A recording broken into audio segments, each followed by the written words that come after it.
जुआ में, शराब में, व्यभिचार में और हिंसा में 4 स्थान कलयुग के हैं। इन चारों स्थानों में बांके बिहारी नहीं रहते। प्रेम से कहो राधे राधे।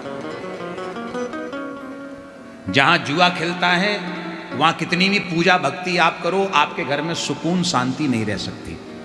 जिस घर में लोग मदिरा पान करते हैं वहां कितनी भी लक्ष्मी पे नोट चढ़ाओ, आपके घर की लक्ष्मी कभी प्रसन्न नहीं रह सकती।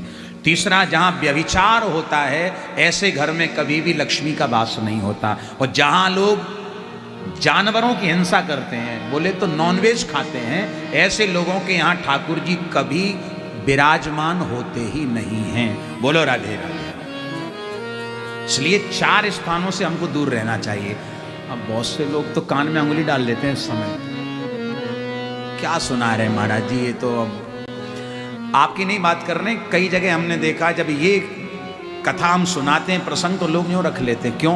क्योंकि पीते भी हैं, खाते भी हैं, मौका लग जाए तो आजकल तो सट्टा लगाते हैं महाराज, पूछो मत तुम क्या। तो अब ये चारों स्थानों को जब कौन सुने, वो कहते हैं हमने सुना ही नहीं, पाप लगेगा कैसे। अरे भैया भागवत की बात है। 4 स्थान परीक्षित ने दिए, कलयुग को लगा कि परीक्षित इन चारों स्थानों से दूर रहते हैं, तो पुनश्च याचमानाय, दोबारा याचना कर दी। तो कह दिया कि 5वां स्थान हम तुम्हें सुवर्ण में देते हैं। परीक्षित जी ने 5वां स्थान कलयुग को सोने में दिया। सोने में कलयुग भी रहता है। अब माताएं घबरा के सोचें, महाराज जी सोने में कलयुग रहता है तो क्या सोना नहीं पहनना चाहिए? पहनिए। 2 तरह का सोना है, सीधी सी भाषा में समझें, 1 नंबर का, 2 नंबर का। आपको किसी ने गिफ्ट में दिया, आपने अपने पैसों से बनवाया, तो समझ लेना उस सोने में कलयुग नहीं, धातु नाम अस्मि कांचनम।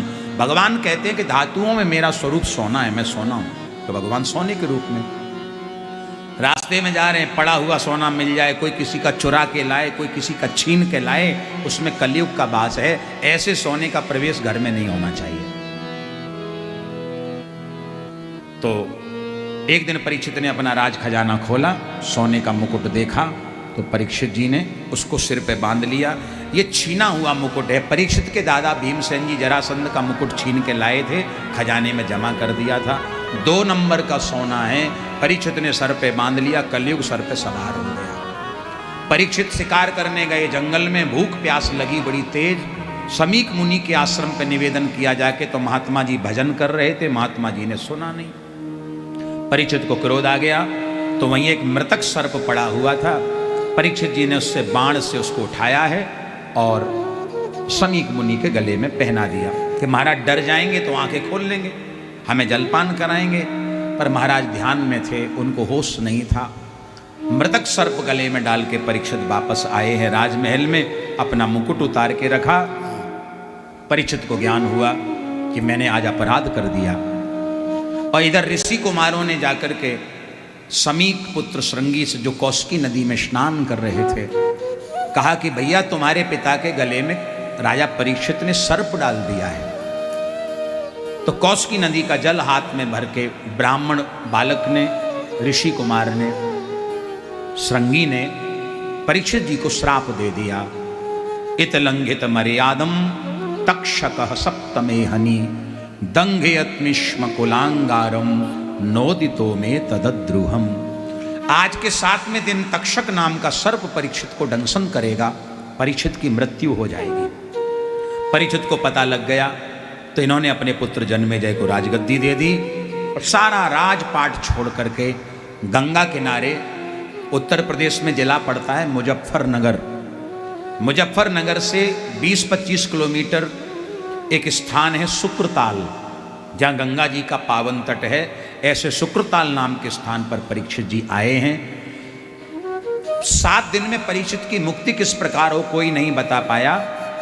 उस समय तत्रा भवत भगवान व्यासपुत्रो यद्रक्षया गामटमानो नपेक्ष अलक्षलिंगो निजलावतुष्टो व्रतश्च बालैर अवधूत वेश।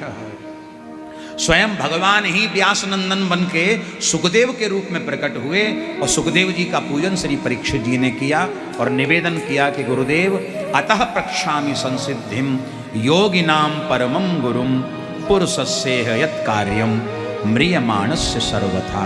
किसी को ये पता लग जाए कि अब वो मरने वाला है, वो म्रियमाण है, तो उसे अपनी मुक्ति के लिए क्या करना चाहिए? ये प्रश्न परीक्षित जी ने सुखदेव जी से किया। एक बार बोल दो राधे राधे, थोड़ा भाव से बोलो। ये प्रश्न किया।